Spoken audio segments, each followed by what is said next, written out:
जीवन के 20 साल हवा की तरह उड़ गए। फिर शुरू हुई नौकरी की खोज। ये नहीं वो, दूर नहीं पास, ऐसा करते करते 2-3 नौकरियां छोड़ते एक तय हुई। थोड़ी स्थिरता की शुरुआत हुई।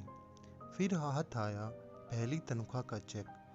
वह बैंक में जमा हुआ और शुरू हुआ अकाउंट में जमा होने वाले शून्य का अंतहीन खेल। 2-3 वर्ष और निकल गए। बैंक में थोड़े और शून्य बढ़ गए। उम्र 25 हो गई और फिर विवाह हो गया। जीवन की राम कहानी शुरू हो गई। शुरू के 1-2 साल नरम, गुलाबी, रसीले, सपनीले गुजरे। हाथों में हाथ डालकर घूमना फिरना, रंग बिरंगे सपने। पर ये दिन जल्दी ही उड़ गए और फिर बच्चे के आने की आहट हुई। वर्ष भर में पालना झूलने लगा। अब सारा ध्यान बच्चे पर केंद्रित हो गया। उठना बैठना, खाना पीना, लाड दुलार। समय कैसे फटाफट निकल गया पता ही नहीं चला। इस बीच कब मेरा हाथ उसके हाथ से निकल गया। बातें करना, घूमना फिरना कब बंद हो गया, दोनों को पता ही नहीं चला। बच्चा बड़ा होता गया। वो बच्चे में व्यस्त हो गई, मैं अपने काम में।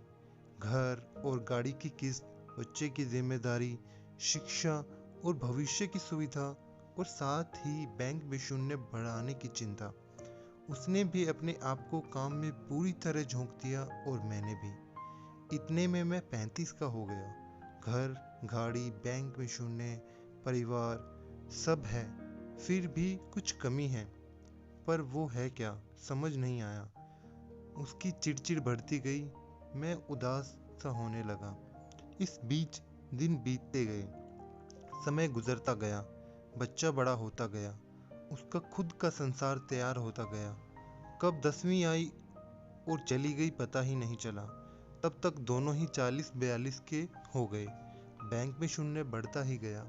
एक नितांत एकांत क्षण में मुझे वो गुजरे दिन याद आए और मौका देखकर उससे कहा, अरे जरा यहाँ आओ, पास बैठो, चलो हाथ में हाथ डालकर कहीं घूम के आते हैं। उसने अजीब नजरों से मुझे देखा और कहा कि तुम्हें कुछ भी सूझता है? यहाँ ढेर सारा काम पड़ा है। तुम्हें बातों की सूझ रही है। कमर में पल्लू खोस वो निकल गई। धन्यवाद।